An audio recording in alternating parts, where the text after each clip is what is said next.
not bow down. Let my people go. We will not bow down. Let my people go. We will not bow down. Let my people go.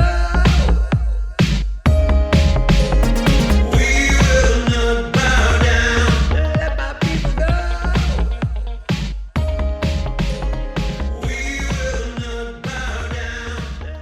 Hello and welcome to episode 36 of the Croydon Constitutionalist podcast, bringing classical liberalism to South London and beyond via our YouTube channel and wherever you get your podcasts. My name is Dan Heaton and my partner in podcasting today is Mike Swadling, the co-founder of the Croydon Constitutionalists. Mike, how are you doing? Yes, good, Dan. The world is ever so slowly getting back to normal. How about yourself? Not too bad, not too bad. I may have visited a hostelry of ill repute, as it were, over the last week. Maybe one or two of them. So it's getting back to a bit more back to normal at least. Anyway, so Mike, what have we got to discuss today? So we're talking about COVID, and we might be mentioning the pubs have opened again. The mini budget that came out this week, Croydon Council's finances, and the disaster that's proving to be. The Purley Skyscraper, for those of us in Croydon will know about, and another week in the life of the BBC. And then we've got a fantastic interview with Jayde Edwards, who was a local Conservative Party candidate in recent by-elections. So looking forward to that for people to listen to. And our usual feature on what to do to stay busy. Excellent. Well, yes, as you say, the pubs have finally reopened. Rejoice across the land, or at least across England, because some parts of the country don't want to have the pubs open for some reason. And indeed, people can now go and get the haircut. Not been a problem for me, I must admit, with my clippers. But yes, people are looking a bit more shorn over the past week, which is good. Now, I've been into one or two of these pubs, and there's a certain social distancing in play. There's fewer tables around. And there seems to be a registration process for the purposes of calling you up or emailing you to say that somebody who was in the pub at the same sort of time as you has come down with COVID, so you should self-isolate. Not convinced that it's actually being enforced in any way whatsoever. And thankfully, the gyms are to reopen now, at least in England, on the 25th of July. So, Mike, do I ask, have you been to a pub yet? I have been actively supporting my local businesses where it's been an opportunity for me in the past week. Yes, I have. I agree with you in terms of the registration. It has been a bit hit and miss. I've only been to 3 places, but it has been a bit hit and miss. It still narks me, I have to say, that this idea that I have to register to go to the pub. And I have this worry that now that's here, this is going to be the opportunity for those people in Whitehall that don't like the way, us working class folk, us normal folk live our lives, to use that as an opportunity to change the way, to better us. We've seen lots of rights go away during this period. I'm not seeing kind of any pushback, any chance for them to give us more freedom and more opportunities. Now they've got us working the way they like us in the pubs. I'm slightly worried that's changing, but it's good news they're open. I think just for I'll be honest with you, my sanity and sanity for a lot of people, a chance to get out and meet others, to socialise, is a really, really important thing. You mentioned the hairdressers. I was really pleased to be able to get out and get those white highlights I have dyed back into my hair, so that's been good. But like you, I've migrated to the clippers, which is rather handy. Indeed, yes. I don't know whether we're going to have to register. Well, me at least. I'm not so sure about yourself, but register when we attend a gym, as in, But then they already know you're in there anyway. So whether or not there's going to be something like that in place, because the details have not yet been announced, and you can just imagine getting a phone call from the National Health Service saying, "Now then, Mr. Swadling, we noticed that you've been in the pub quite a bit recently, but we can't seem to trace your last visit to a gym," or something like that, I don't know what you're suggesting there, Dan. It could be like, Well, we think you're only going to the gym twice a week. Maybe you should go to the gym 3 times a week and, only go to the pub twice a week or something like that. So maybe somebody somewhere will be keeping stats on that for a while. Who knows? But yeah, at least the pubs are open, and yeah, it's good to get out and see people again. Definitely. You joke about that, and I don't imagine they're about to do that, but they do keep dropping hints that they're looking to fight the war on obesity in quite a significant way. More sugar tax, more guidelines, more coercion in terms of what's happening. And I it's not their sodding business to tell us how to live our lives. Yeah, they're there to provide for defence. They're there to provide the rule of law, and really after that, keep out of our way.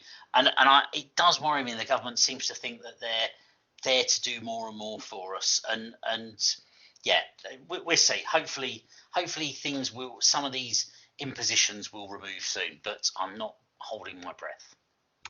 Well, speaking of doing more and more for us, there was a mini budget of sorts this week, officially titled the Summer Economic Statement, in which the Chancellor Rishi Sunak announced a further 30 billion of measures to counteract the COVID lockdown.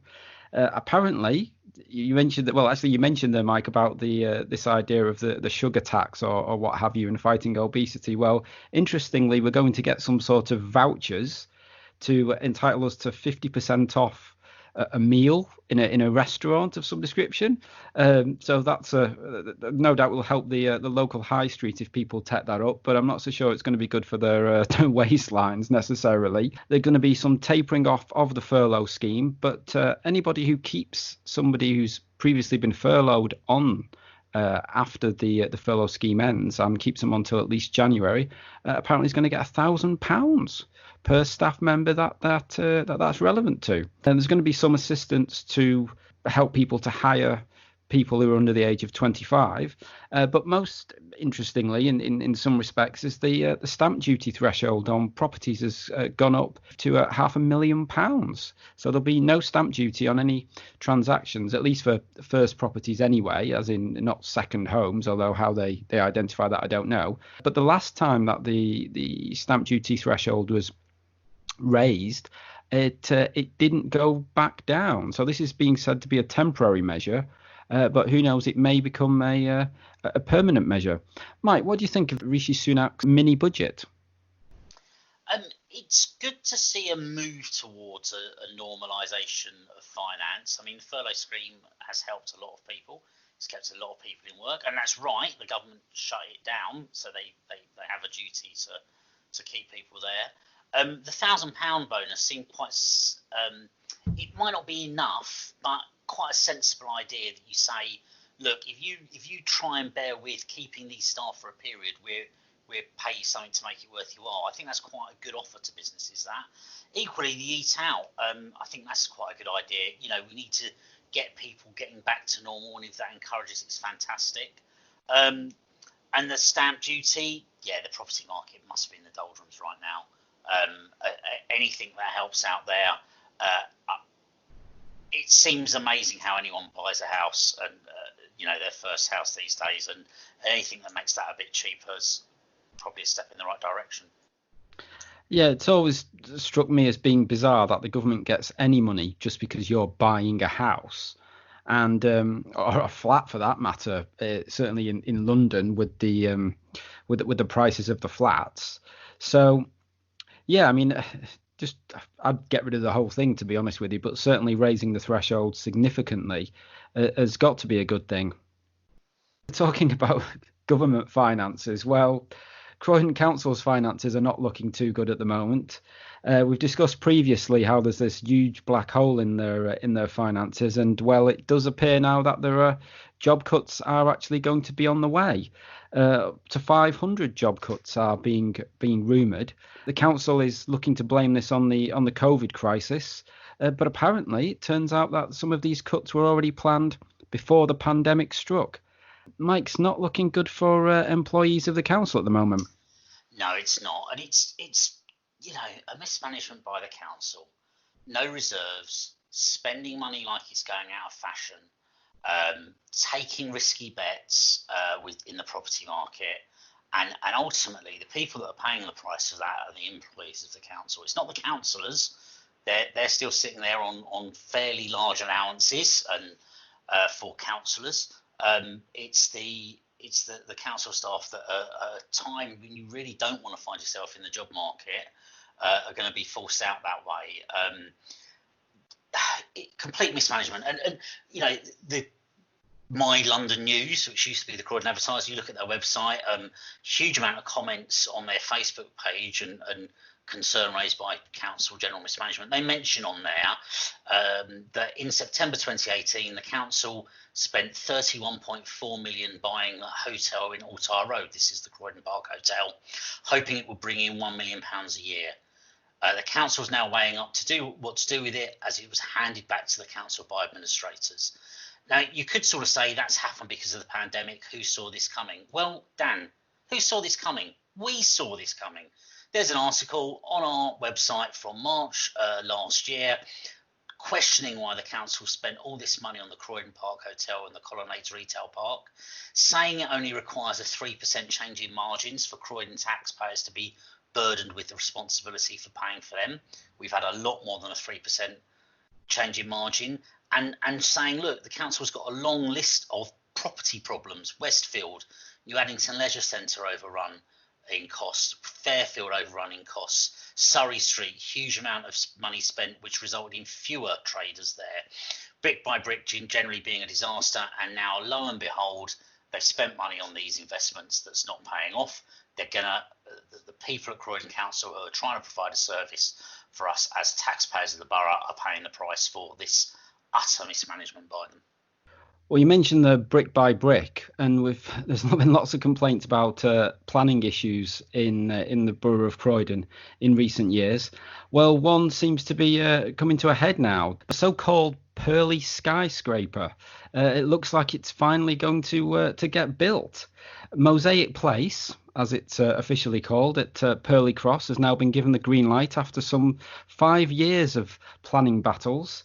The Secretary of State for Housing and Local Government, Robert Jenrick, has now issued a letter accepting the report of the government's planning inspector, which means it's basically now going to finally go ahead, albeit it's going to be a 16-storey building with 200 flats rather than a 17-storey tower with about 220 flats, I think was the original suggestion.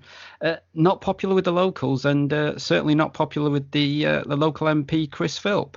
What have you made of this, Mike?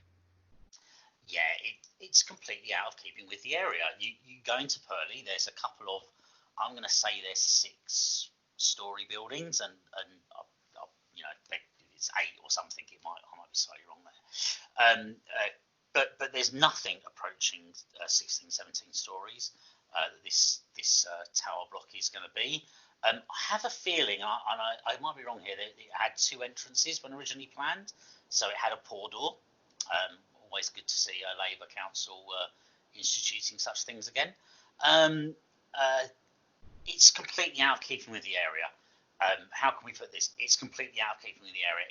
It's so wrong, but of course it's part of the local plan from Croydon Council, and the local plan from Croydon Council is we don't care about the south of the borough, and we want to build all over it. To be fair, they kind of don't care too much about the centre or the north of the borough, and they want to build all over that. We've already just talked about how bad their building programme's gone. Yeah, really unpopular decision. I know the local Purley bid organisation have talked about the fact we need to get it done now, and I do understand that need, that it's dragged on for so long that something needs to happen. I'll echo a thought of a local resident I was speaking to recently that says that they just hope that the building company can't get anything done due to lockdown and COVID, and that delays it even further. I suspect there'll be more than 1 or 2 locals hoping that that's the case. Indeed. Well, I mean, it is on a brownfield site, so it's almost bound to get planning permission at some point. So, but yeah, I do agree with you. It's a massive building compared to the other buildings in the area. It completely dwarfs them. I mean, it's going to be at least twice the height of anything else, I think. So yeah, it's going to be, oh, I don't know, maybe it'll be a local landmark at some point in the future. Who knows? Maybe that's what they're hoping for. But certainly, it's not in keeping with the area. That's for sure. Well, it's been another week and another week in the life of the BBC. Not content with paying Gary Lineker a vast amount of money to just talk about how good footballers are, which anybody could really do. They've now declared that over 75s will now have to pay the licence fee again. The Taxpayers Alliance, who we've had a chap on from before, who's been talking about the AXA TV tax campaign, they've said that the announcement shows that the BBC would rather fleece pensioners than cut the wasteful diversity budgets and top star salaries. Rather than forcing pensioners to pay the hated teletax, the BBC should acknowledge the current funding model isn't fit for purpose and step into the 21st century by abolishing the licence fee altogether. Well, not only are they now fleecing pensioners and indeed everybody else who has to pay this TV tax, the BBC has been preaching to us again this week. Mike, what's Auntie been up to this week? So I wrote down, knowing that we were going to talk about this, a list of things that I think have happened in the past week. Now, some of them might be just more than a week. I sort of deliberately didn't research it quite, but just to give an idea of how quickly the BBC is moving, frankly, against the people that fund it. They've cut regional funding for programmes this week, or that announcement's come out that the services that exactly the sort of services a public service broadcaster should be provided, they're cutting. The Politics Live looks like it might be on its last legs and going. Again, exactly the sort of service that a public service broadcaster should be providing. Exactly the service a public service broadcaster shouldn't be providing is telling their customers to be quiet, with this BBC Sounds clip that done the rounds of talking about Karens, I believe got taken down, or the tweet got taken down at least eventually about it. Utterly appalling, hectoring behaviour by the BBC, preaching to us. Who gets away with telling their customers to be quiet? Someone that's funded by law by a poll tax. They've done a story this week that talks about the anniversary of 7/7, and it talks about how someone was killed on the bus and that the bus exploded. Well, they weren't killed, they were murdered. The bus didn't explode, it was bombed. BBC not interested in sort of being factual on what happened. There's another story this week talking about the new app for Neverspoons, so people can avoid Wetherspoons pubs. They've got it as a news item. Basically, they are promoting the boycotting of a pub. Well, of course, it's a pub that's run by someone who's a Brexiteer. It's the BBC's agenda. It's the BBC not following the will of the people and being partisan, promoting that this week. Also this week, they've come out with the Darren Grimes quoting his Reason website, YouTube channel, as being a home for homophobia, something they quoted out of Pink News. Now, Darren Grimes has hit the headlines this week for some ridiculous comments by David Starkey, but it was a gay guy interviewing a gay guy, and apparently this website's a home of homophobia. It's the BBC saying, we don't like you, you're a Brexiteer, we're just going to call you any name we can. And as you already said, they've cancelled they now expect the over 75s to pay for the licence fee, when the BBC made a deal to take on that cost rather than getting the subsidy from the government. And that's a week. That's not this month, this year. That's this week. It's like they're a kamikaze organisation trying to bring about their own demise. I think your final point there is absolutely right. In an ever-changing world of broadcasting, and with so many streaming services where people are prepared to pay for what they want, it just seems ridiculous that the BBC can still be funded by the taxpayer, effectively, or the licence fee payer, with the threat of imprisonment if you don't pay this tax. But they don't call it a tax, but it is a tax. So I think with these latest developments, who knows? Are they going to be dragging someone's granny off to prison because they've not paid their licence fee? It just seems ridiculous, really, to me in this day and age. And it's a very outdated funding model, I think, and one which I suspect will have to come to an end over the next couple of years. They've got options. they've got options for funding that they could look at, but they seem to be so wedded to the license fee that they're just going to stick with it and try to bleed us all dry, no matter how old or how capable of paying we are. There's two existential problems here with the BBC as well, isn't there? The one is the youth, which actually includes, frankly, even people like me these days. I view video typically on a laptop. I view Netflix and Amazon on a telly. I don't really watch any live TV anymore. I don't find the BBC a source of news anymore. I use other methods. They just don't have the hold they once had on our society, and the license fee model has become hugely irrelevant in what we're doing. The second part of that is they are actively attacking their audience. They are not impartial. They have a worldview that they want to impart on us that is going to be against the majority view of most of the people that are in their audience. It's a double whammy for them, and it's, much like Croydon Council with its financing, only everyone else than them can see the problems they're heading up for themselves. We'll now go to an interview with Jayde Edwards, a local Conservative Party activist. We're joined today by Jayde Edwards, who was the Conservative candidate in the Fairfield by-election back in November last year. She's also previously run for the Conservatives in the Broad Green ward, and we've interviewed her for our website. So, Jayde, firstly, thank you ever so much for joining us today. How are you finding this period of lockdown and indeed reopening up now? Well, firstly, thank you for allowing me to join. In all honesty, I've sort of enjoyed it. I know it's been a bit tough, but I'm so used to having hectic days from studying, from working. And if you don't know, I also have 2 young boys under the age of 5. So it's been nice to just stay at home and kind of relax a bit. Although I've been working from home, and you can imagine being a full-time mother as well, I've liked the fact to kind of have a bit of a lay-in. Yes, no, I can definitely understand that. Take advantage of it whilst you can. So we've got a few questions here and just want to talk about your involvement in politics. Now, I mentioned it already, the Fairfield campaign. It was pretty high profile as council by-election campaigns go. How do you feel the campaign went? I'm in 2 mindsets. One side says it went really well, and I think that was due to me being able to get loads of young people out on the streets of Croydon with me. But then the other side makes me feel a little bit like, why would people so mean, and why would people target me in ways that I would never imagine I would be targeted in? But overall, I think it was good. I think I achieved a lot, and I think I really showed who I was as a person and why I care about Croydon so much. Yes, indeed. So you've touched upon it there already, which is you received a lot of publicity from real and social media. Looking back on that, what are your thoughts, and perhaps some more of your thoughts there on the treatment you received? I think overall, you can imagine as an individual, you always say, that's mean, that's horrible, you're not a very nice person. But now looking back, I just put it down to people just wanting the best person to represent them. And sometimes that can come across quite aggressively, and sometimes it can come across quite unfair.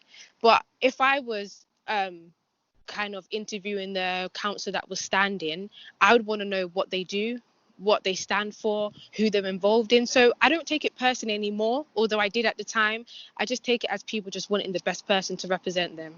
Yeah, no, that's a very magnanimous view of you. I'm not sure we always take it as well as that, but it's probably very good for you to think of it in that way. And you mentioned earlier that you did get a lot of young people involved in the campaign, and that was definitely something quite inspirational from it. Some of the pictures, the crowds we saw out there. You wrote for us and you said you wanted to inspire young people and also wanted to bring something new to Croydon. So what do you think is the sort of lasting effect of their engagement in the campaign? Is there, have you seen much kind of following through on from that? I think in regards to like directly in regards to young people standing, I haven't, but I know that I've managed to get about 2 or 3 people to actually consider standing as a councillor and even having the conversation starting about potentially standing as an MP. So I think maybe not directly, but indirectly, especially the amount of young people that I was able to inspire and encourage, I can see that their mindset is changing to sort of have the courage to say, you know what, if Jay can do it, then why can't I do it? So I think I've definitely had a lasting effect in regards to that. No, that's superb. Thank you, and it is good, and certainly I think actually doing it at the full level. I was going to say the adult level. It sounds terrible, but there's good when there's kind of younger people forums, and obviously for people under 18, that's absolutely right. But once you are of age, get involved and do it, and any party can attest to the fact that people that want to go out leafleting or knocking on doors, as much energy as people can bring to that, the better. That's really good.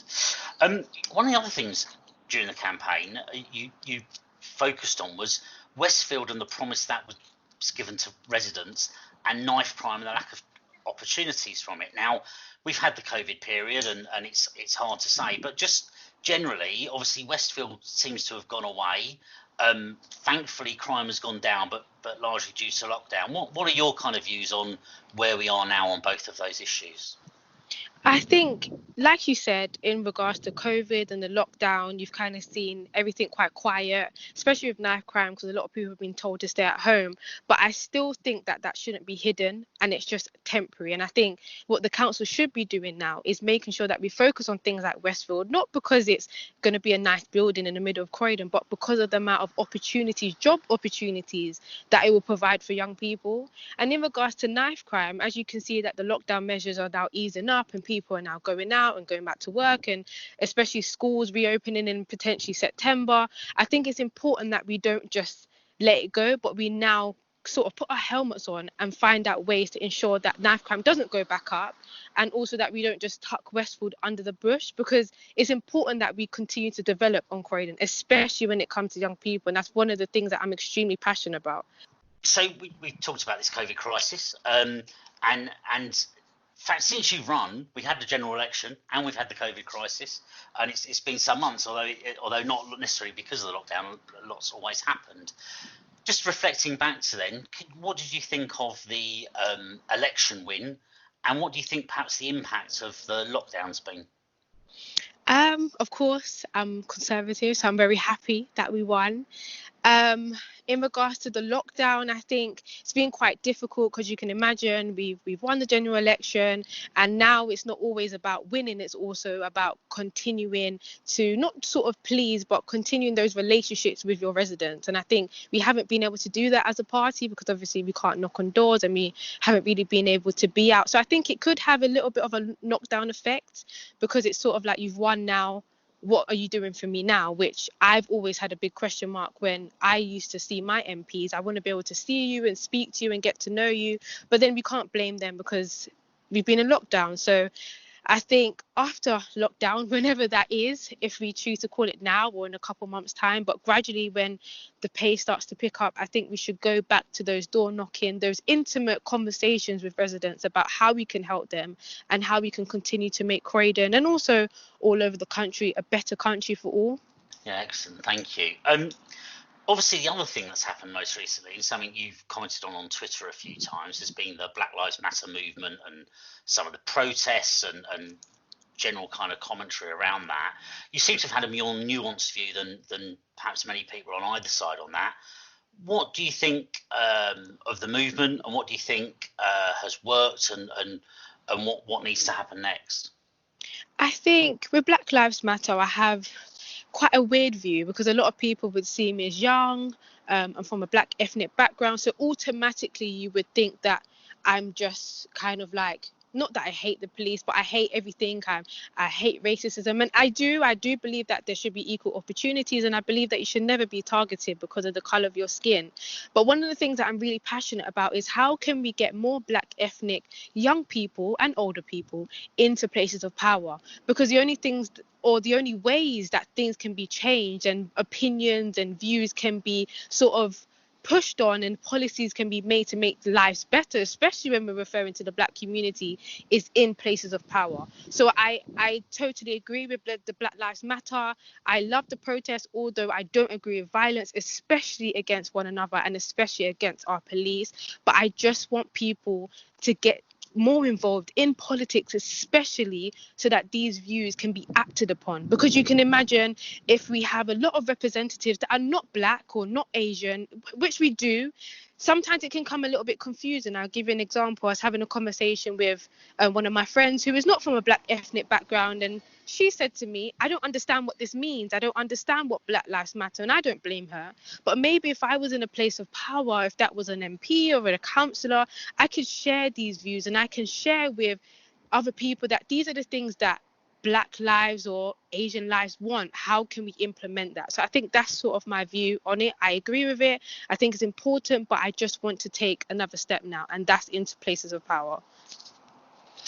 And I guess there, and I'm sure this is what you meant, but particularly there's the movement as opposed to the organisation that wants to defund the police, which I'm sure you're not in favour of. But No, not at all. Absolutely, and no, but it's good to hear, and it's good to hear that more nuanced view. And yeah, we should be a country where individuals can progress, and no matter what their background.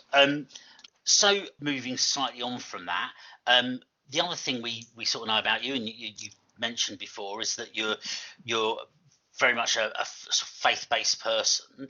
And we recently hosted a podcast with people of faith, talk about how their faith impacts their politics. And I just wondered, pose that question to you. How do you feel your faith impacts your political views? Very good question. I think in regards to my faith, I class it as quite personal. So no matter what I believe in, I am a Christian, but it doesn't matter if I'm speaking to someone that is Muslim or somebody who is Jewish. It doesn't matter who you are. All I want to do is try and help however I can. So I never allow what I believe personally to sort of have an impact on what's right. So even if I believe in something totally different, or let's say, for example, I disagree entirely on what somebody else agrees on, I'm willing to come to a place where I can see their point, understand their point, but just say, you know what, how do we work this out? How do we come to a level ground where it's not about me or it's not about you, but it's about the people in Croydon and outside, and especially for the people that are young as well. That's great. Thank you. Okay, well, lockdown's lifting. The eating and drinking establishments are open. The gyms are opening soon, and life's slowly getting back to a form of normal. What's next for you? Very good question. I've recently picked up a teaching job, teaching in schools across London, not only Croydon, and I think I'm going to really push on that in order to continue to inspire young people that I can, especially secondary schools. Politics is still very much something that I'm passionate about, so I'm never going to let it go. I'm not going to allow the local election to kind of push me off a bit, although it was quite difficult. Whether I will run in the next 3-4 years, I'm not 100% sure. I want to really gain as much experience that I can, whether that's volunteering in the party, helping out the current local councillors or current MP. I'm willing to do that, but I'm definitely going to run again. Don't know when, but I will run again. It's just getting that experience and just sort of getting that exposure and just inspiring as many people as I can before the point that I decide to run.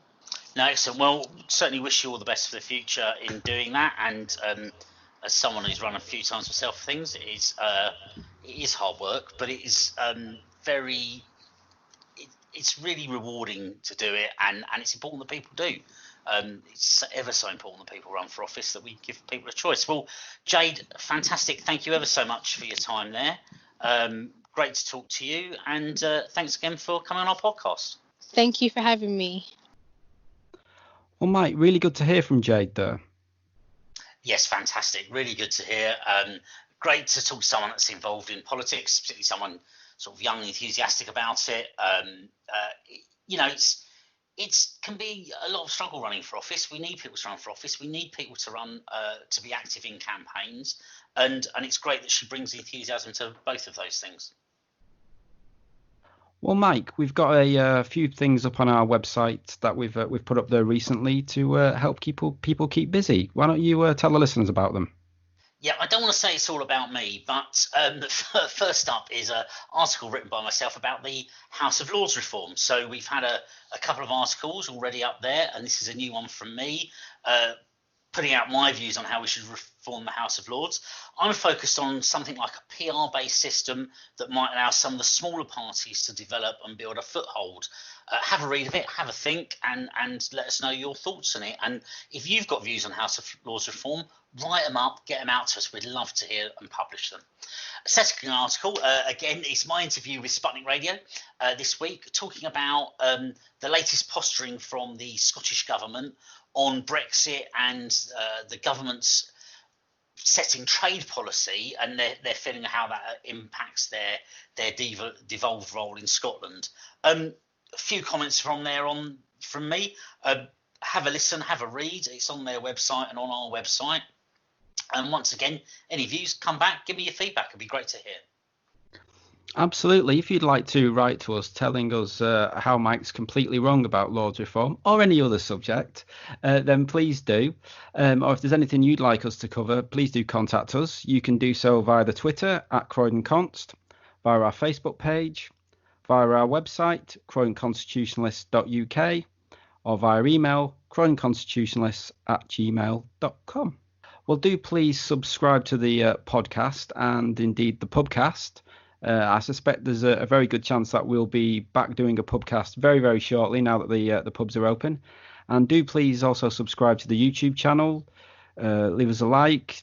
Please do share the posts and the videos. And do please leave a review. It's always good to get feedback, and it helps others to find the podcast.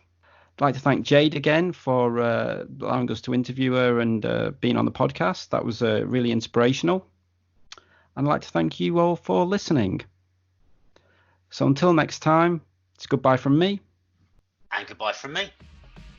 Goodbye and stay safe, everybody.